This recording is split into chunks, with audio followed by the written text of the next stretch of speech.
Feliz sábado, hermanos, y feliz año a todos. Feliz año 2021. Deseamos que este año sea de bendición para todos, que inicie la crisis final. ¿No queremos que inicie la crisis final? Ya para que Jesús pueda venir. Que este año pueda ocurrir la reforma del avivamiento que tanto ha estado esperando el Señor y que la iglesia pueda alcanzar los objetivos por los cuales fue fundada. 176 años de existir después del chasco del movimiento milerita, después convertirse en la iglesia adventista del séptimo día. El sermón de esta recepción de sábado lo he titulado Nitzdakado. No existe esa palabra.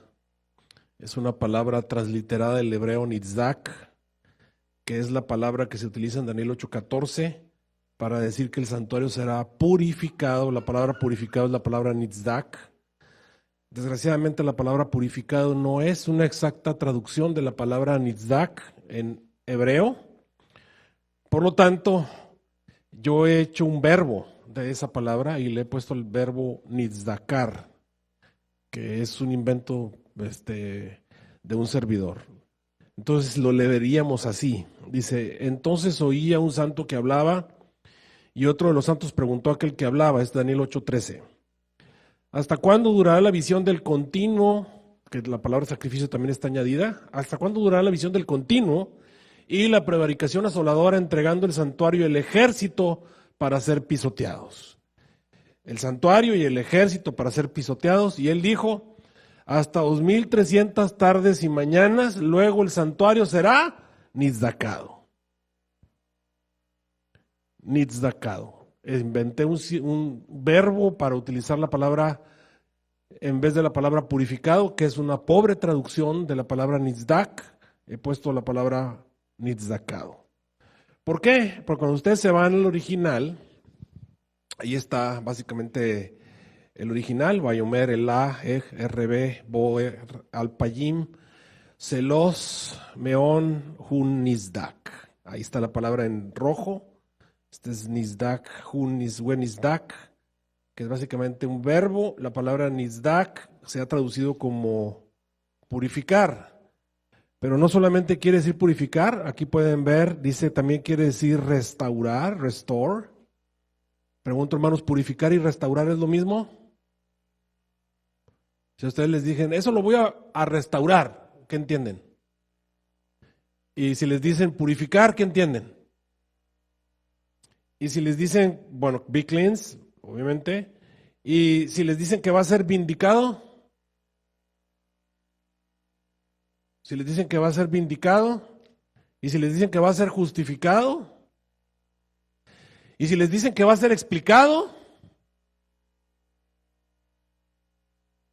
tenemos una palabra que signifique vindicar, restaurar, jurificar, justificar, explicar al mismo tiempo en español.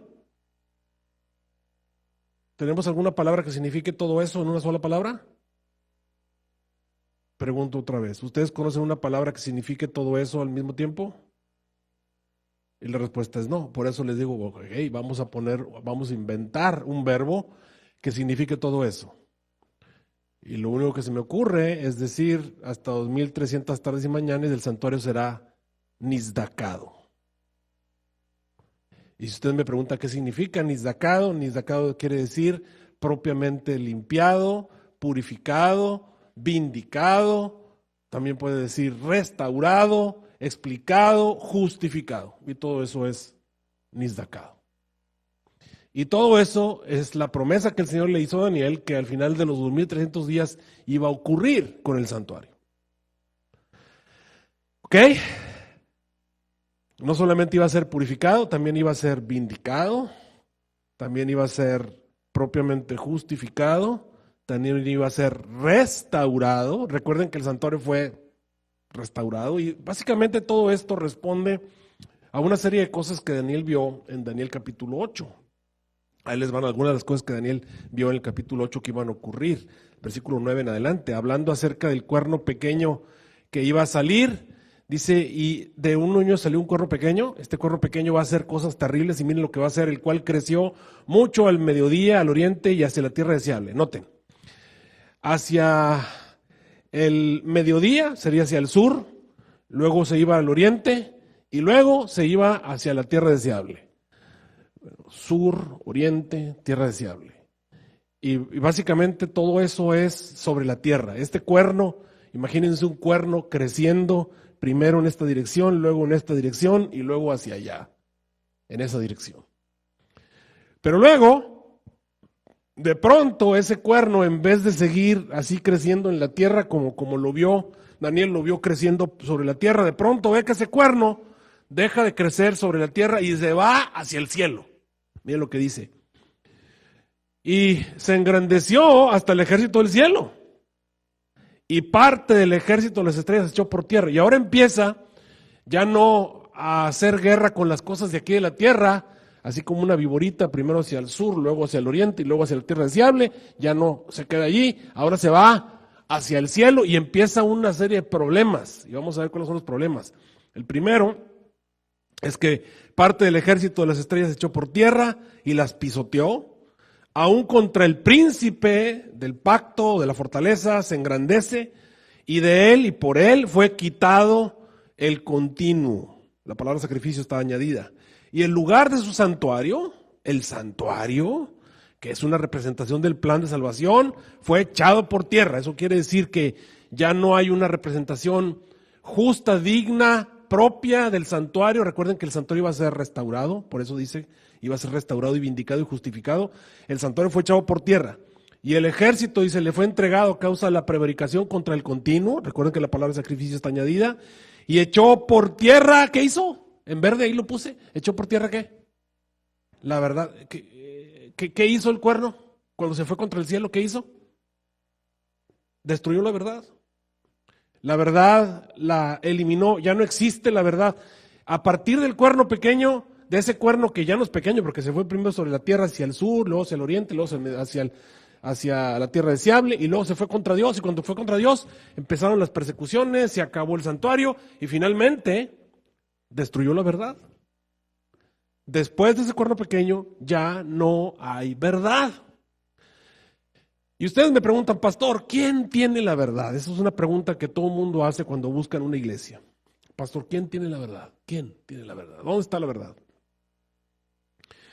Y es una pregunta muy justa, porque este cuerno pequeño, que era un poder que iba a venir profetizado en Daniel, iba a destruir la verdad. Cuando ustedes se van al libro de Apocalipsis y empiezan a leer del capítulo 1, que hace una introducción con el candelero que representa la luz que Dios se le ha dado.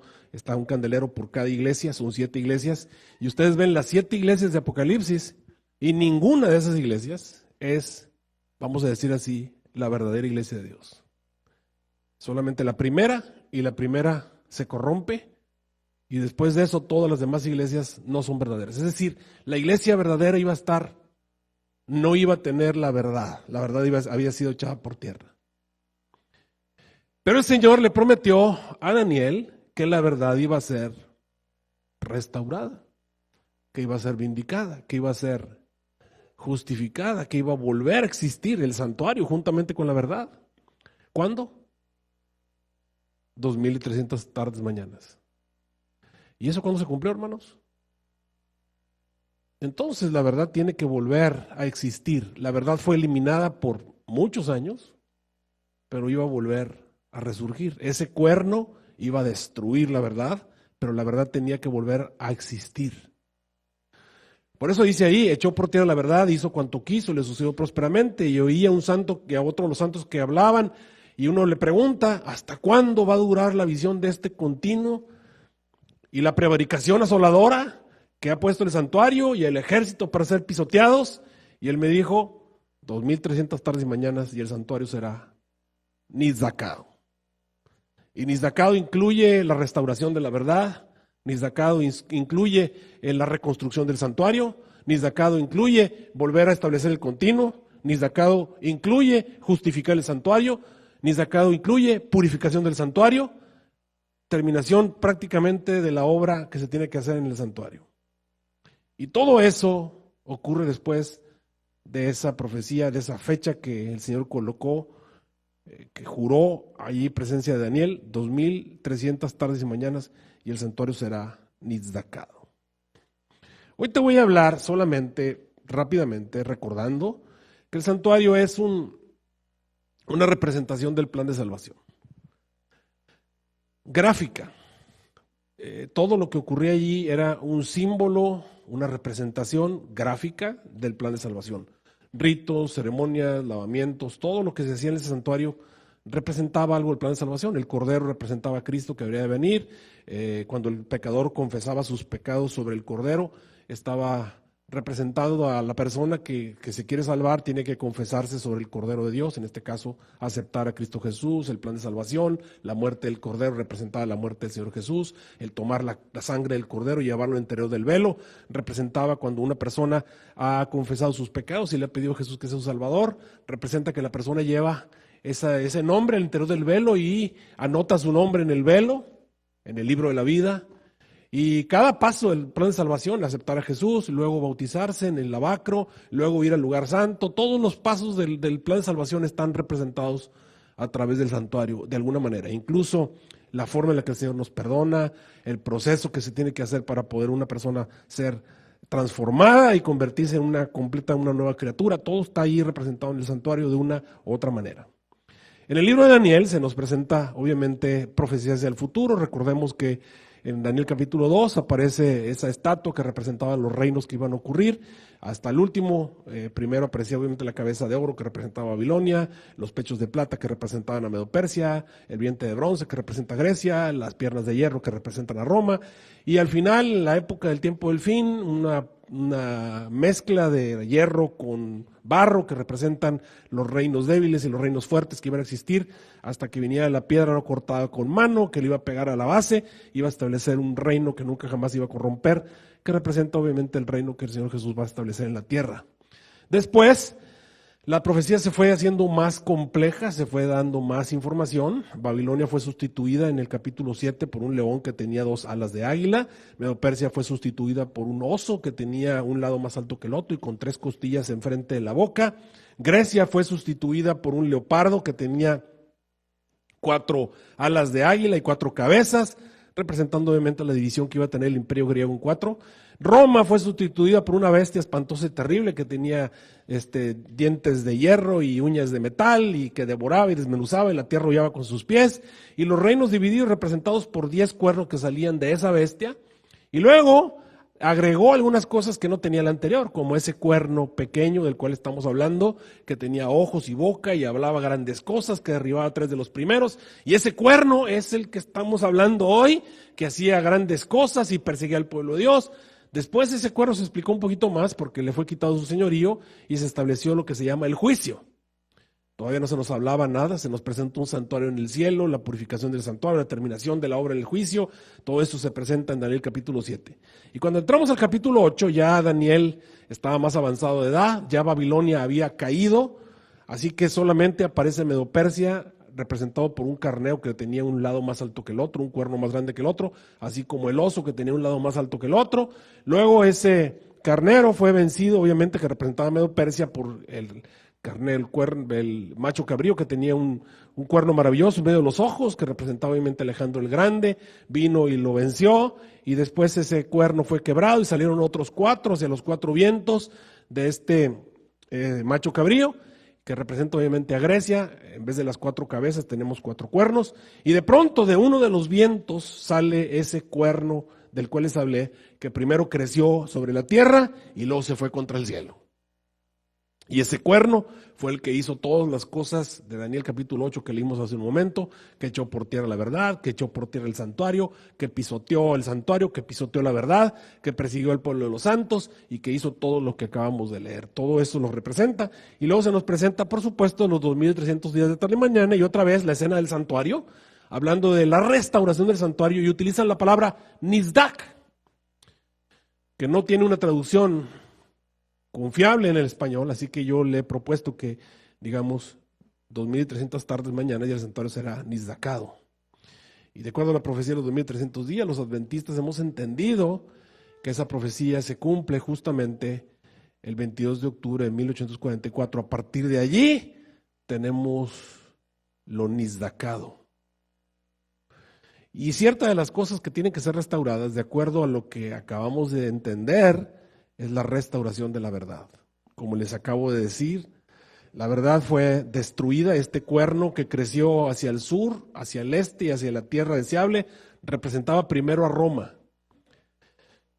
El cuerno que creció sobre la tierra, primero sobre la tierra, nos representa a la Roma que le interesaba solamente la tierra. Y esa es una Roma pagana. Esa Roma representa al Imperio Romano que existió del 168 hasta el 476, 600 años.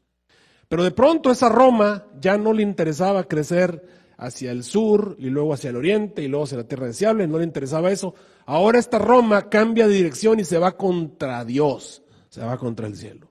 Y esta es una segunda etapa de Roma, y esta Roma es la Roma papal que dominó el mundo del 538 hasta 1798, los 1260 años. Y en ese periodo de tiempo, ¿qué iba a hacer? Echar por tierra la verdad, pisotear el santuario, perseguir al pueblo de los santos, acabar con todo lo que se pareciera a la verdad, al plan de Dios. Echó por tierra la verdad, quitó el continuo y hizo un montón de cosas, todas las que tenían que ver, todo lo que tiene que ver con Dios en la tierra. Este cuerno que primero creció sobre la tierra y luego se fue contra Dios, lo destruyó. Todo lo que tenía que ver con Dios y su reino que estaba en el planeta Tierra, este cuerno que primero creció sobre la tierra y que luego se fue contra Dios, lo destruyó. ¿Cómo qué cosas? Bueno, cuando tú te vas a ver lo que Roma papal enseñó en doctrinas, tú vas a encontrar, por ejemplo, qué cosa enseñó acerca del día de reposo. ¿Es la verdad lo que enseña la Iglesia Católica Apostólica Romana, la Roma papal, acerca del día de reposo? ¿Es correcto? ¿Es correcto lo que enseñaba acerca del estado de los muertos? ¿Es correcto lo que enseña acerca de la Santa Cena? No dice que cuando estás comiendo esa cosa que se llama la hostia, estás comiendo el cuerpo de Cristo literalmente. No dice que debes tomar alcohol, cuando realmente lo que el Señor Jesús hizo era jugo, le llamamos jugo de uva, aunque realmente era vino nuevo. ¿Cuál es la diferencia entre vino nuevo y vino viejo? El vino viejo es alcohol, Jesús no hizo vino viejo, y etcétera, etcétera. El bautismo, ¿es verdad la forma en la que realizan el bautismo en esta iglesia? ¿Es verdad lo que hace la Iglesia Católica al bautizar? Apostólica Romana. Entonces déjame repetir otra vez. ¿Es verdad lo que enseña acerca del día de reposo? La Iglesia Católica Apostólica Romana. ¿Es verdad lo que enseña Roma acerca del estado de los muertos? ¿Es verdad lo que enseña Roma acerca de la Santa Cena? ¿Es verdad lo que enseña Roma acerca del bautismo? ¿Es verdad lo que enseña Roma acerca de las imágenes? ¿Es verdad lo que enseña Roma acerca de la confesión? ¿Es verdad lo que enseña Roma acerca de María? ¿Es verdad lo que enseña Roma acerca de la tradición y la Biblia? ¿Es verdad lo que enseña Roma acerca de quién tiene la salvación? Tanto así que si te mueres, llaman al sacerdote y te da la extrema unción y te salvas. O te pueden hacer un novenario y te sacan del lugar donde te encuentres. Así funciona la salvación. ¿Puede la iglesia decir quién se salva y quién no? ¿Es verdad lo que enseña Roma acerca del sacerdocio? ¿Es el Papa el vicario de Cristo? ¿Es el representante de Dios en la tierra? ¿Qué cosa es el Espíritu Santo, hermanos? Él es el representante de Dios en la tierra. ¿Quién es entonces el Papa? Pues imagínate. ¿Es verdad lo que enseña Roma acerca del santuario? Para empezar, ni creen ni saben lo que es el santuario. Y apenas estamos empezando. Te puedo hablar de los diezmos y las ofrendas, te puedo hablar de los 10 mandamientos, te puedo hablar de la segunda venida, te puedo hablar de los dones del Espíritu Santo, te puedo hablar del don de profecía. ¿Es verdad lo que enseña Roma acerca de todas estas doctrinas? ¿Qué fue lo que hizo Roma entonces con la doctrina? La echó por tierra, la despedazó, la destruyó. Y durante mucho tiempo, de acuerdo a lo que enseña Apocalipsis, a hablar acerca de las iglesias, la verdad estuvo por tierra. Y los dos testigos estuvieron vestidos de sacos. Y el pueblo de Dios estuvo oculto, perdido en algún lugar por 1260 años, vestidos de sacos, sin tener oportunidad de surgir. No se sabía quién era el pueblo de Dios. No existía una iglesia verdadera, simple y sencillamente porque un poder que primero creció sobre la tierra, de pronto se fue contra Dios y lo que hizo fue destruir todo lo que tenía que ver con Dios en la tierra, echarlo por tierra, pisotearlo y quitarlo de encima. El continuo, el santuario, la representación de la verdad misma, todo eso lo echó por tierra. Y Dios lo permitió. Y alguno dirá, pastor, pero entonces surgió la reforma. Y déjame regresarme, así como si nos regresáramos. Surge la reforma y surge de pronto Martín Lutero. Y después de Martín Lutero surgen todas las iglesias que conocemos que vienen de la reforma de 1517. Bautistas, metodistas, anglicanos, presbiterianos, episcopales, anglicanos, anabaptistas y todos los demás, que son un montón de iglesias que surgen después. Algunas se van haciendo más, otras menos. Y te pregunto, surgen todas las iglesias que tú conoces. ¿Qué creen estas iglesias acerca del día de reposo? ¿Es correcto lo que creen? ¿Es correcto lo que creen estas iglesias del estado de los muertos? ¿Es correcto lo que creen estas iglesias acerca de la cena del Señor? Algunos sí lo creen bien. Acerca del bautismo, algunos sí lo creen bien, pero muchos no.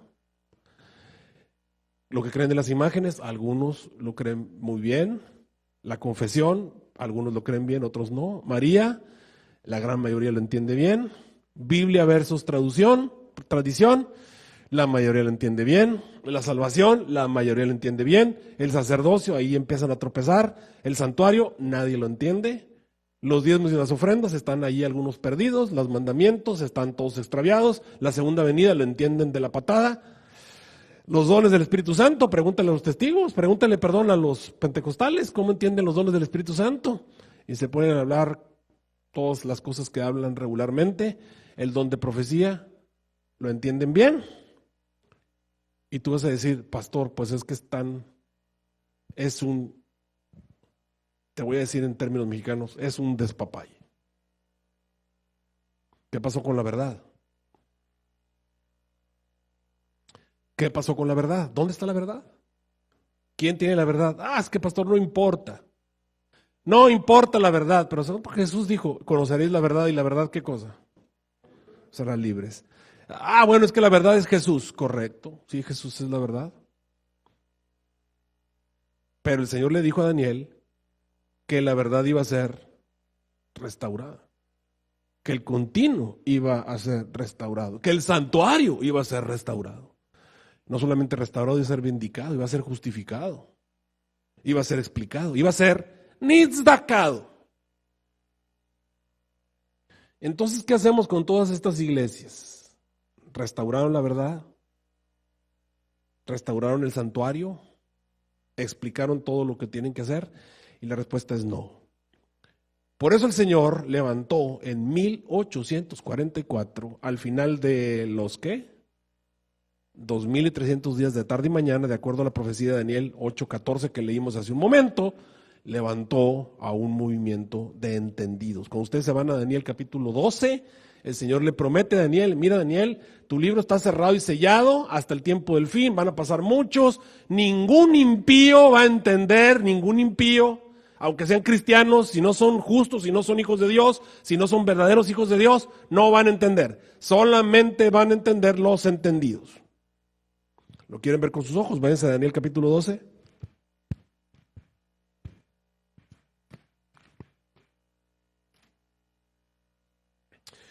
Daniel capítulo 12, versículo 9 en adelante. Y me dijo, mira Daniel, estas palabras están cerradas, selladas hasta el tiempo del fin. Cuando se acerque el tiempo del fin, yo voy a levantar un grupo de personas que va a entender esto. Muchos serán limpios, emblanquecidos, purificados, los impíos obrarán impíamente, ningún impío va a entender. ¿Qué dijo el Señor? Que ningún impío, ¿qué cosa?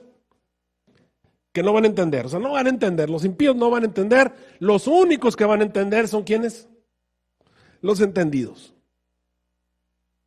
¿Y cuál es el futuro de esos entendidos? Versículo 3, Daniel 12:3, y los entendidos Los que entiendan van a resplandecer como el resplandor del firmamento, los que enseñan la justicia a la multitud, como las estrellas a perpetua eternidad. Así que Daniel cierra las palabras, versículo 4, sella este libro hasta el tiempo del fin. Pasarán muchos y en ese tiempo se va a multiplicar la ciencia, y tú y yo vivimos en un siglo en que ya se multiplicó la ciencia. Estamos predicando en este momento a un grupo de personas aquí en la iglesia, pero la gran mayoría están todavía en internet, eso es ciencia.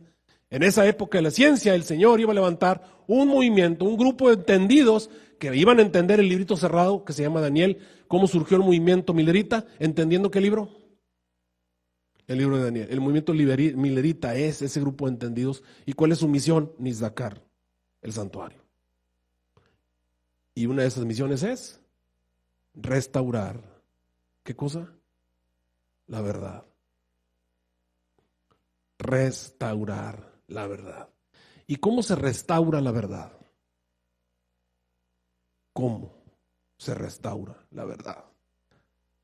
Pues leyendo la palabra de Dios, en 2 de Pedro 1:19 en adelante dice, tenemos también la palabra profética. ¿De qué está hablando? ¿Nada más de las profecías?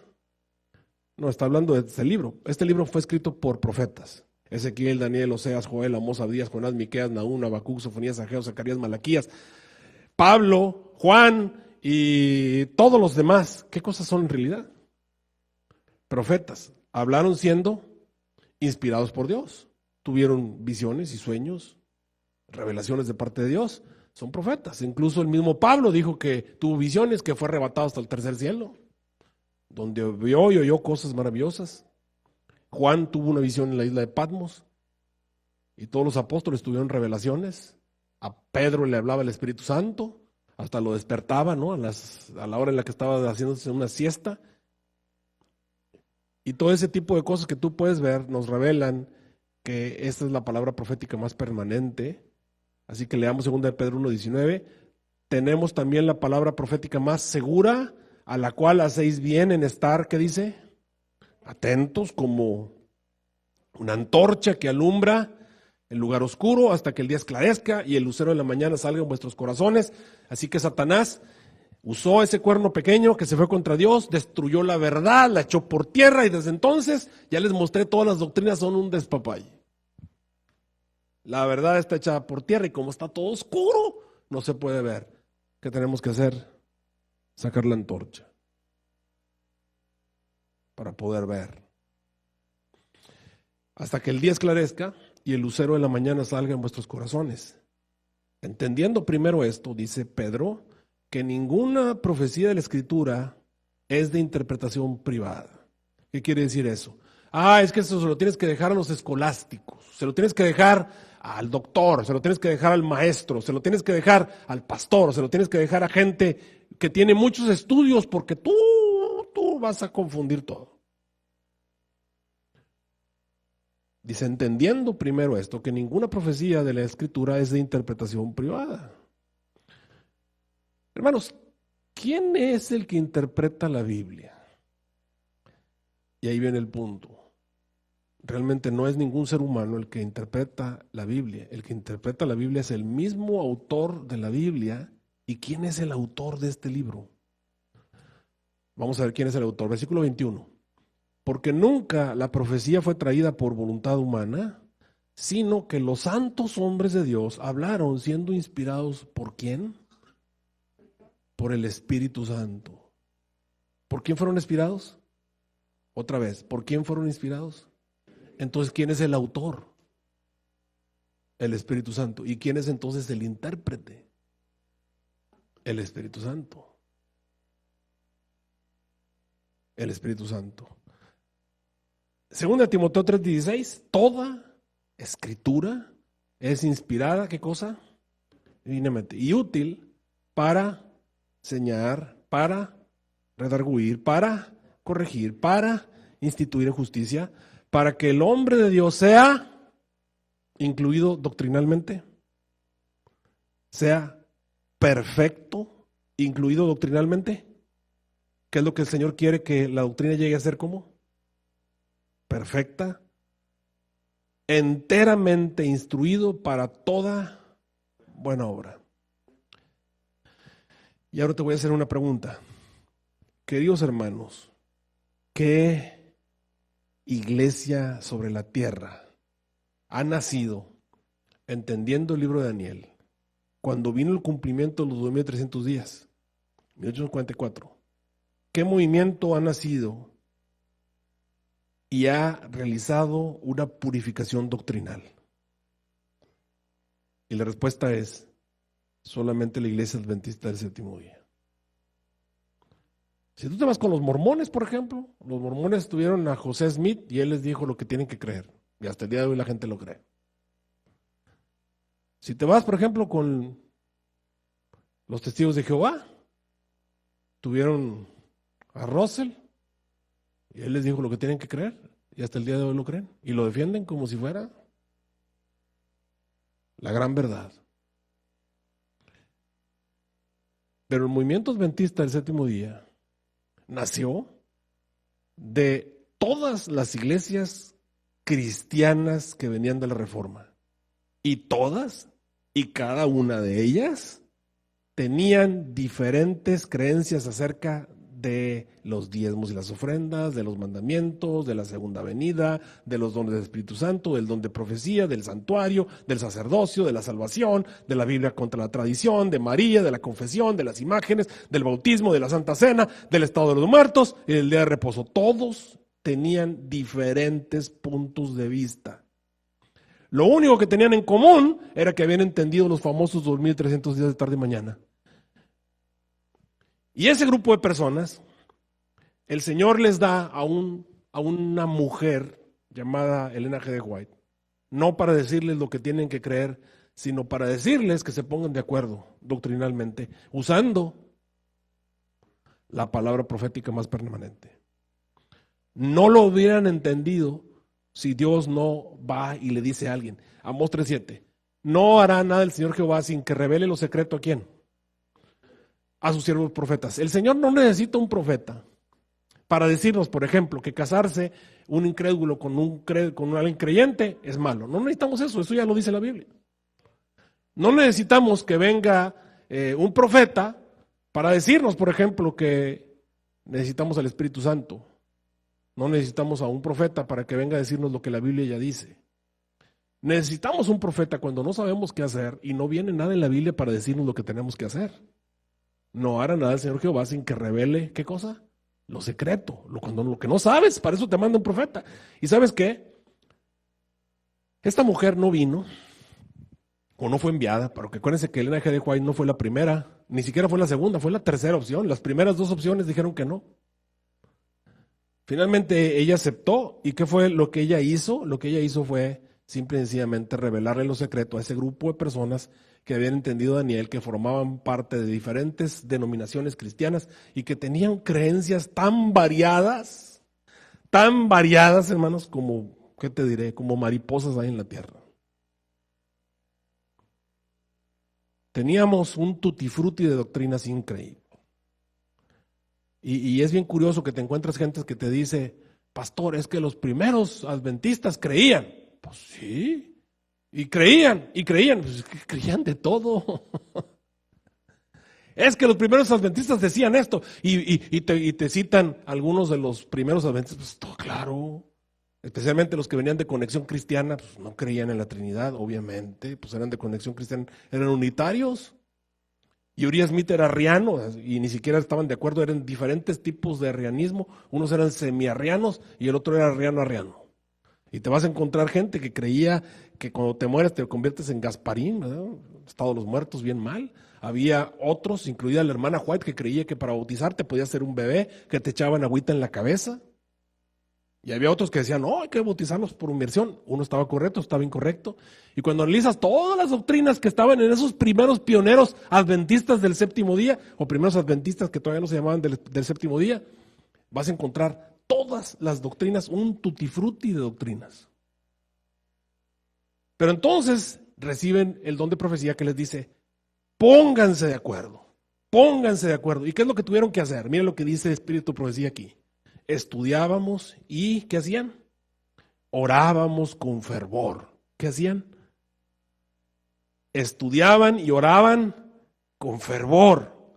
A menudo permanecíamos congregados hasta tarde por la noche, a veces toda la noche, dice ella, orando por la luz y estudiando la palabra de Dios. ¿Qué crees que estaban haciendo? Se la pasaban discutiendo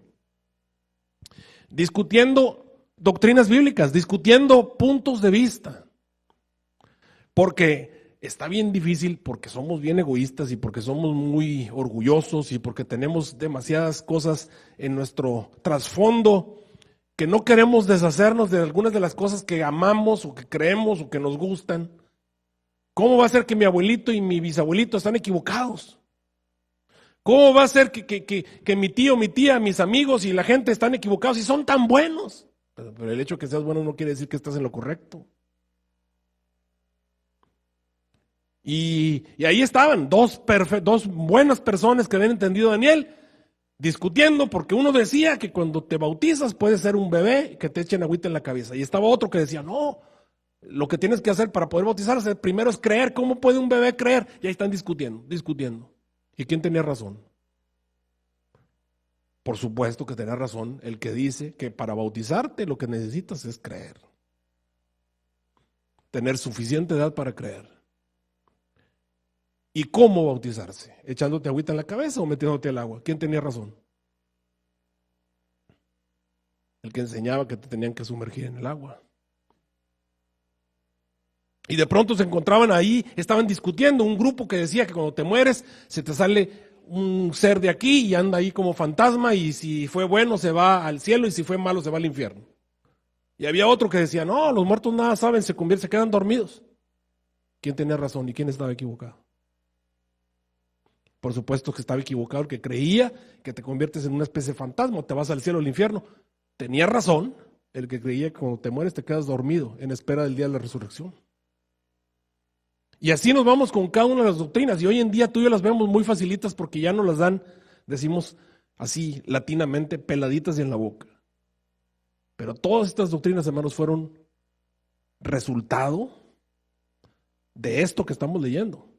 Estudiábamos y orábamos con fervor, a menudo permanecíamos congregados hasta tarde por la noche, a veces toda la noche, orando por la luz y estudiando la palabra. Vez tras vez, aquellos hermanos se reunían para estudiar la Biblia, dice la hermana Juan, a fin de descubrir su significado y a fin de estar preparados para predicarlo con poder. Cuando en su estudio llegaban al punto de decir, ya no podemos hacer nada, no podemos avanzar, las dos partes estaban agarradas y las dos partes decían, tenemos razón, tú estás equivocado. El otro decía, tenemos razón, tú estás equivocado. Y eran puntos aparentemente contradictorios. No había avance porque no se podían poner de acuerdo, parecía el punto de quiebra. Uno de los dos estaba equivocado. Y ya no se podía avanzar. ¿Y por qué no se podía avanzar? Porque los seres humanos somos testarudos a veces. No queremos ver, aunque la realidad está allí. Aunque la realidad está allí, no la queremos ver. Hace unos días les estaba dando un sermón y les mostré bíblicamente que Jesús dijo que Él era un árbol verde. Y créeme que hay gente que dice que no, que el árbol verde no representa a Jesús. Y te hago una pregunta, hermano, otra vez. ¿Dijo Jesús que Él era semejante a un árbol verde o no? Y la respuesta es, pues sí, Jesús dijo que Él era semejante a un árbol verde. Si esto hacen en el árbol verde, que no harán en el seco. Ni modo que me digas que era un árbol de veras. Te está diciendo que es un árbol simbólico. Un árbol siempre verde lo representa a Él. Pero me vas a creer que hay gente que no quiere creer eso, no lo puede creer. No. Y le dice, pero si lo dice, Él lo dijo y no lo pueden creer. Ahorita pregunto, ¿por qué no lo pueden creer? ¿Por qué? ¿Por qué no? ¿Por qué? Porque tienen miedo de lo que eso puede significar. Y por eso no avanzas. Porque dice, bueno, pues si ya lo dijo, pues avancemos. Lo dijo, así es. Y a veces los seres humanos somos así, estrechos de mente, cabezaduras, y no queremos avanzar en lo que dice la Biblia. Cuando les digo, hermanos, los ángeles celebraron el nacimiento de Jesús.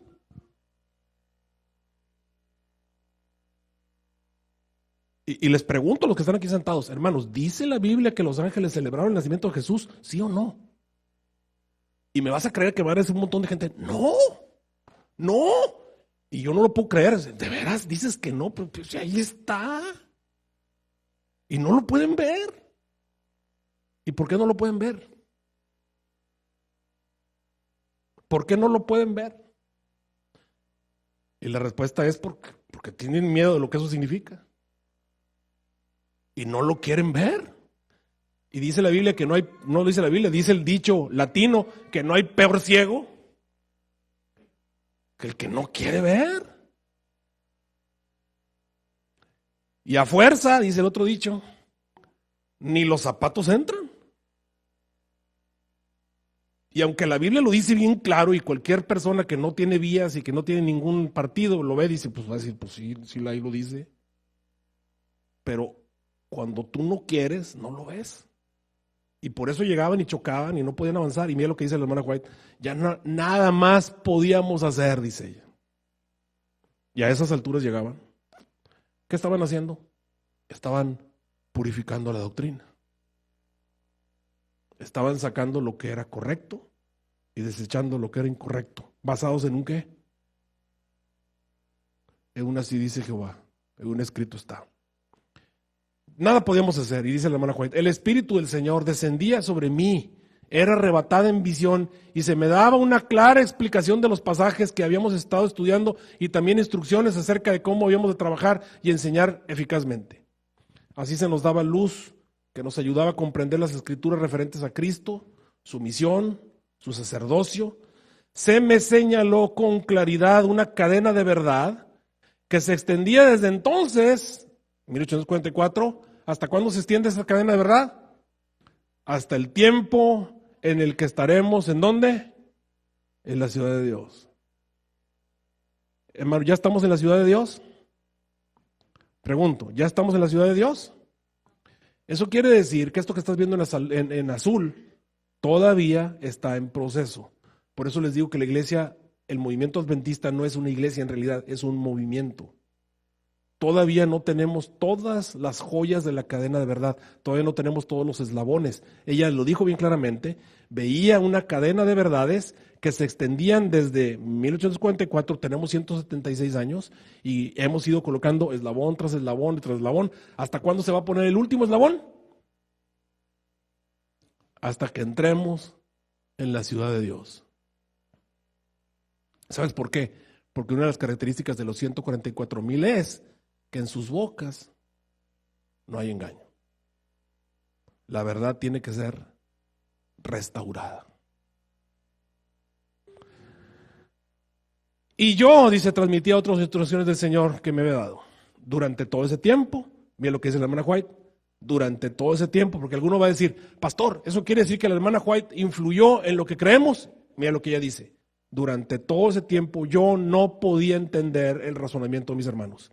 Mi mente estaba, por así decirlo, ¿cómo estaba su mente?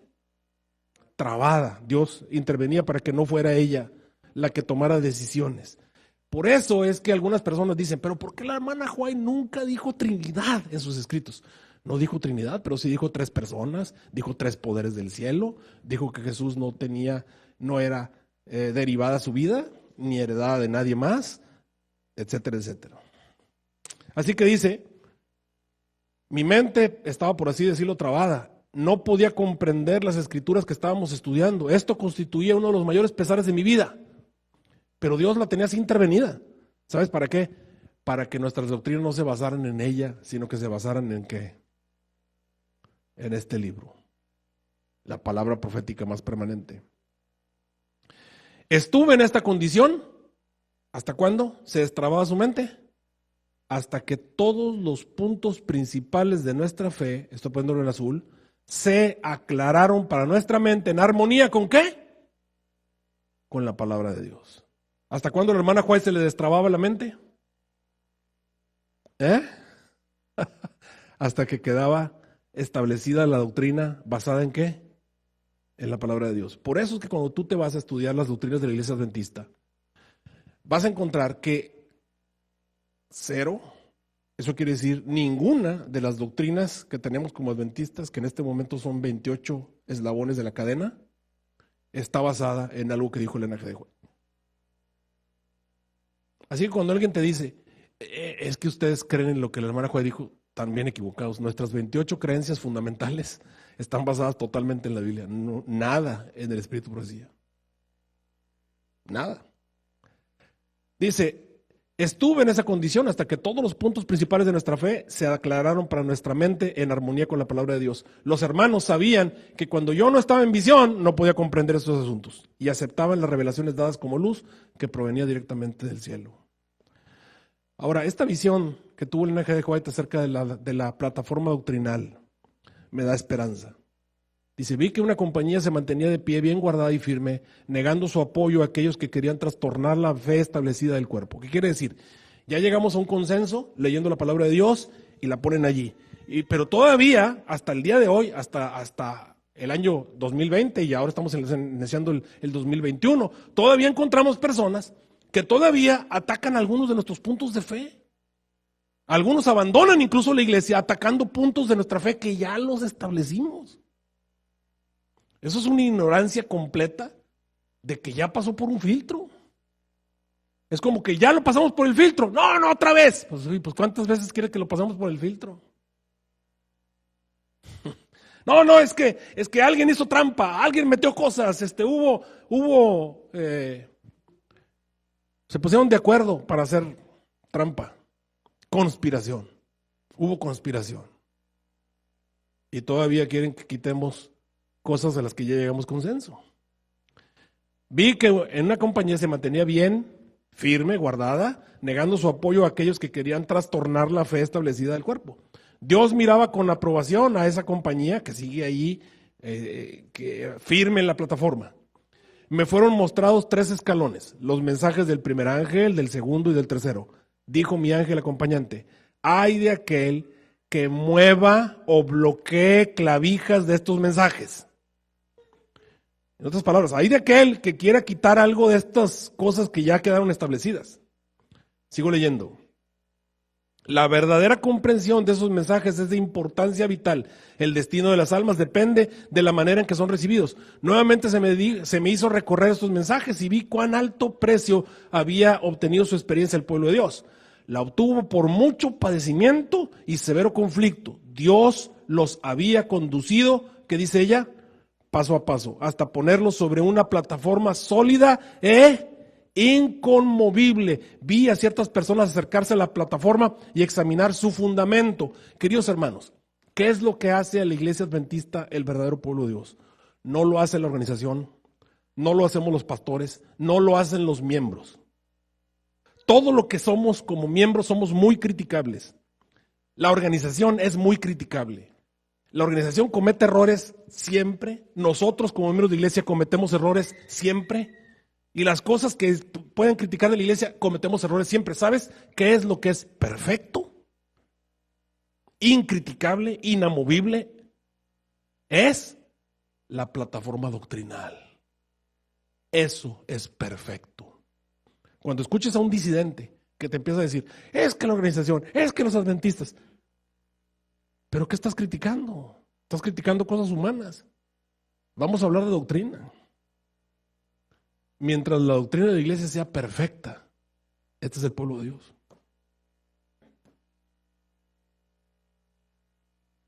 ¿Me estás entendiendo hasta ahí?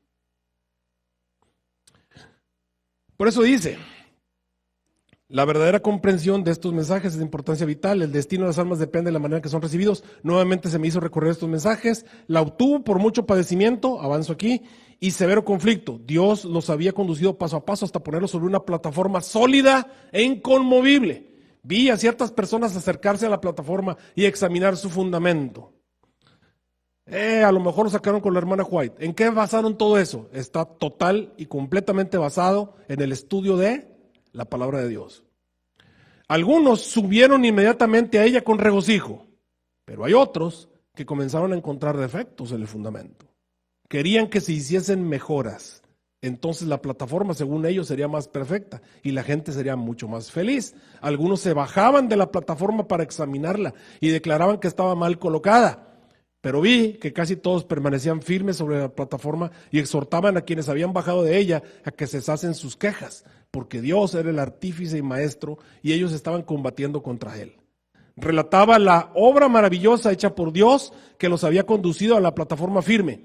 Y al unísono alzaban los ojos al cielo y con voz fuerte glorificaban a Dios. Esto afectaba a algunos de los que se habían quejado y dejado la plataforma. Y estos, con aspecto humilde, solamente los humildes, vuelven a subir a la plataforma. Que les quede bien claro, hermanos. No somos los miembros de iglesia. No es la organización. Lo que hace a este movimiento, el movimiento verdadero, es la plataforma doctrinal que estamos construyendo. Y esa plataforma doctrinal la está haciendo el artífice y maestro, nuestro Dios. Y todavía no la hemos terminado. ¿Cuándo se va a acabar? Ya acabamos de aprender hasta cuándo. Hasta que entremos en la ciudad de Dios. Así, querido hermano, en otras palabras, Dios volvió a levantar al movimiento verdadero. Y este movimiento verdadero tiene una misión. No solamente predicar a toda nación, tribu, lengua y pueblo, que es una de las misiones. No solamente enseñar el santuario, que es otra de las misiones. Hacer que venga la lluvia tardía, es otra. Pero la que te estoy hablando esta noche es la restauración de la verdad. Vi que Dios tiene hijos sinceros, verdaderos hijos de Dios, entre los adventistas nominales y en las iglesias caídas. ¿Quiénes son las iglesias caídas? Las que tienen doctrinas falsas mezcladas con verdaderas, que han formado parte de los 1260 años, donde la verdad estaba destruida. Allí hay verdaderos hijos de Dios. Y antes que sean derramadas las plagas, o sea, antes de que se acabe la gracia, los ministros y la gente de esas iglesias serán invitados a salir de esas iglesias y recibirán gustosamente, ¿qué cosa? ¿En dónde está la verdad? En la plataforma restaurada. Satanás lo sabe y antes de que se dé el fuerte pregón del tercer ángel, despierta excitación en esas organizaciones religiosas a fin de que los que rechazaron la verdad piensen que Dios los acompaña.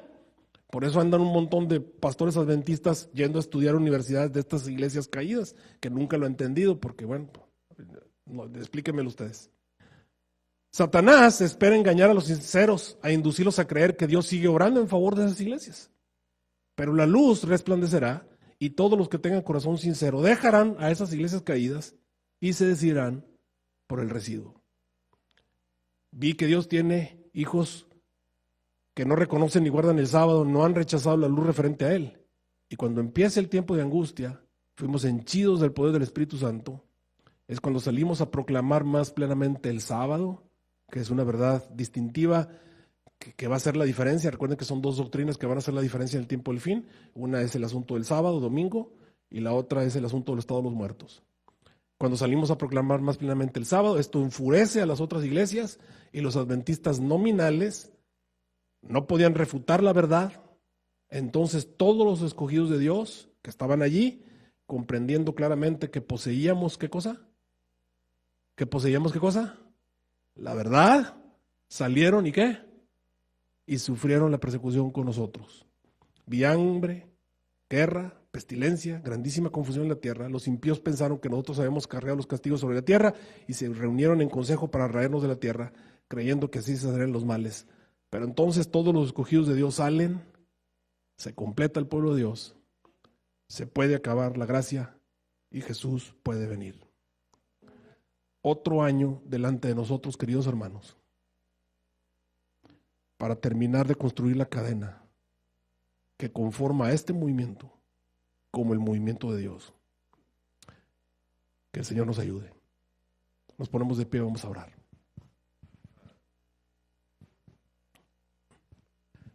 No se vayan, recuerden que después de eso tenemos las ofrendas. Vamos a orar. Te agradecemos, nuestro Dios, porque nos has llamado de las tinieblas a tu luz admirable. Y nos has puesto para formar parte de un movimiento que tiene una serie de misiones que cumplir. No solamente la reconstrucción del santuario que fue destruido, también la reconstrucción de la verdad que también fue pisoteada y echada por tierra.